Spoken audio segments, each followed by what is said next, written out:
పొన్నం ప్రభాకర్ గారు. అధ్యక్ష,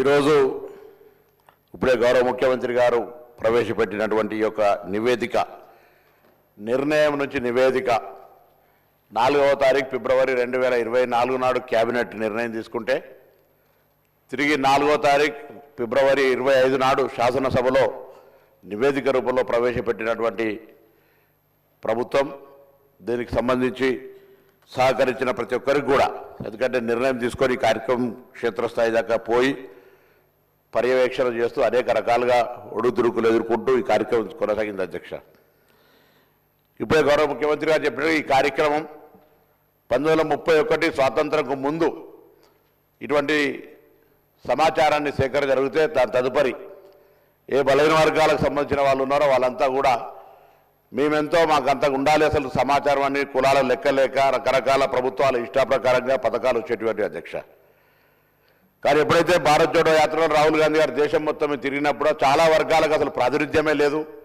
చాలా వర్గాలకు సంబంధించినటువంటి అవకాశాలు రావాలంటే ఎవరెంతో వారికంత తెలవాలి, వారికంత రావాల్సిందే అనేటువంటి నినాదం ఇచ్చి ఎన్నికల్లో చెప్పడం జరిగింది. అధ్యక్ష, మేము కూడా తెలంగాణ ప్రదేశ్ కాంగ్రెస్ తరఫున manifesto committee chairman Sridhar Babu గారి నాయకత్వంలో ఆ రోజు కామారెడ్డి డిక్లరేషన్ కమిటీ, బీసీ డిక్లరేషన్కి సంబంధించి చైర్మన్గా ఉండి మేము బలహీన వర్గాలకు సంబంధించి స్పష్టంగా మేనిఫెస్టో, జనరల్ మేనిఫెస్టోతో పాటుగా మా మేనిఫెస్టోలో పెట్టడం జరిగింది.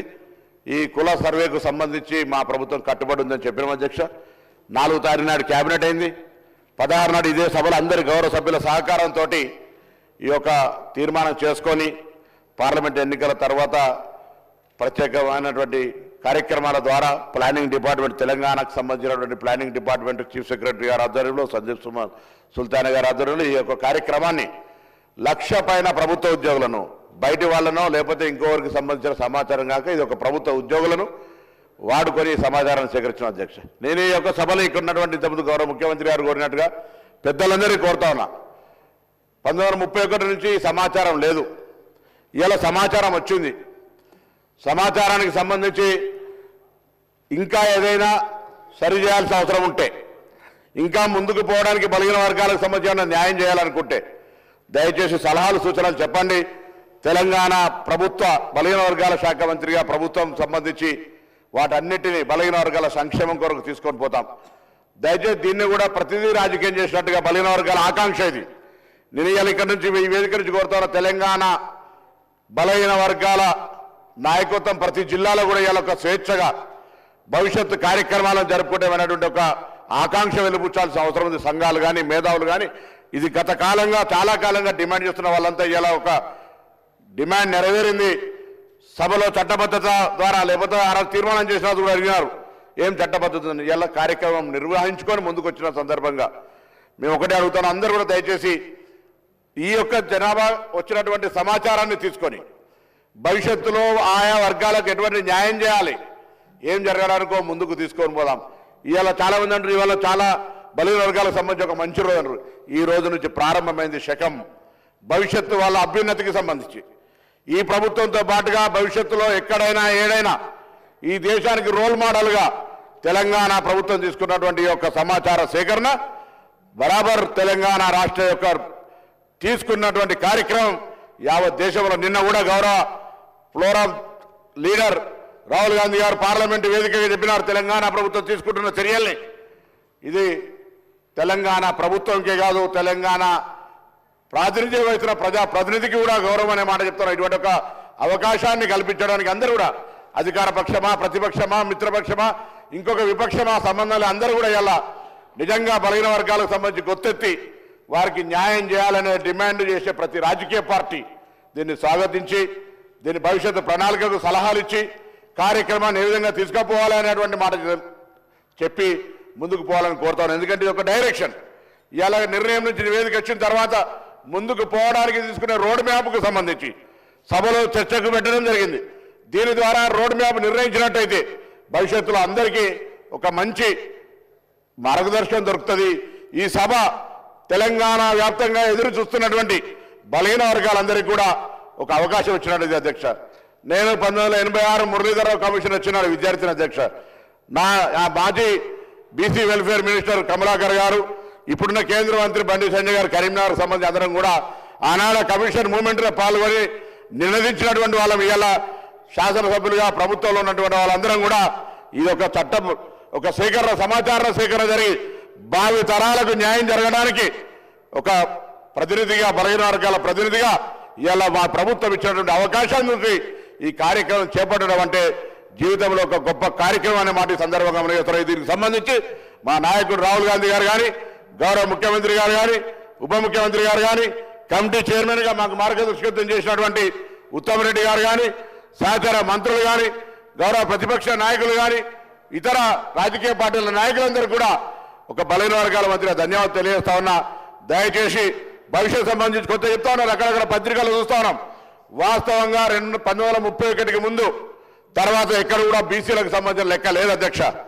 చాలా మంది చెప్తున్నారు గతం కంటే తక్కువ ఉంటే, గతం కంటే తక్కువ ముచ్చటకు రానే రాదు, ఇప్పటివరకు లెక్కనే లేదు కదా. లెక్కనే లేనప్పుడు ఇలా జరుగుతున్న లెక్క రేపు కొలమానం అవుతుంది.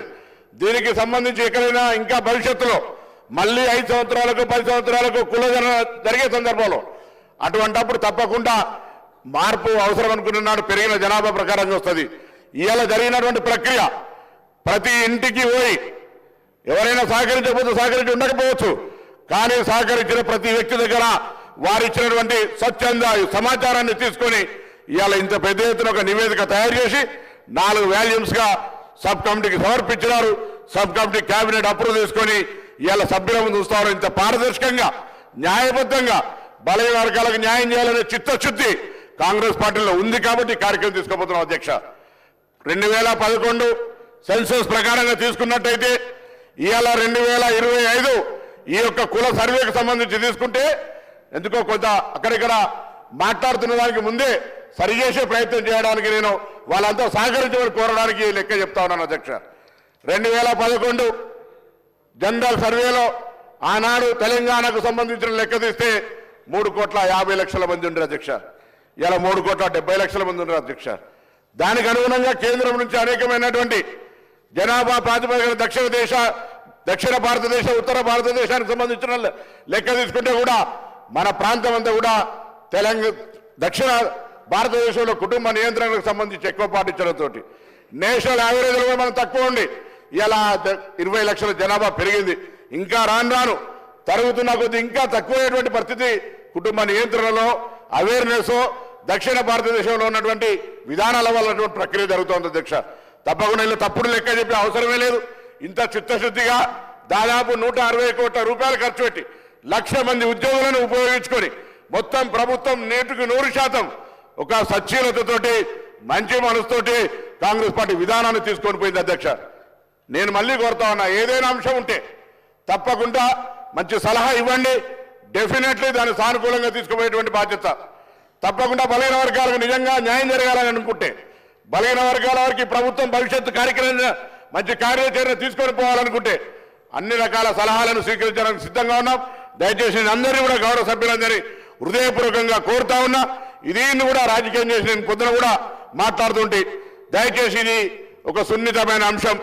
చాలా కాలంగా ఆవేదనతోటి ఎంతో మంది మేధావులు ఎంతో మంది ఉద్యమకారులు విద్యార్థి నాయకులు ఈ అంశం గురించి ఉద్యమిస్తే ఇవాళ రాహుల్ గాంధీ గారి ఆలోచనకు అనుగుణంగా ఈ ముఖ్యమంత్రి రేవంత్ రెడ్డి గారు మిగతా అందరూ కూడా కలిసి ఎవరెంతో వారికంతా అనేది తెలవాల్సిందే, దాని కొరకు ఎటువంటి బేషిజం లేదు అనే ఆలోచనతోటి ఇవాళ ఈ కార్యక్రమం తీసుకోబడ్డది అధ్యక్ష.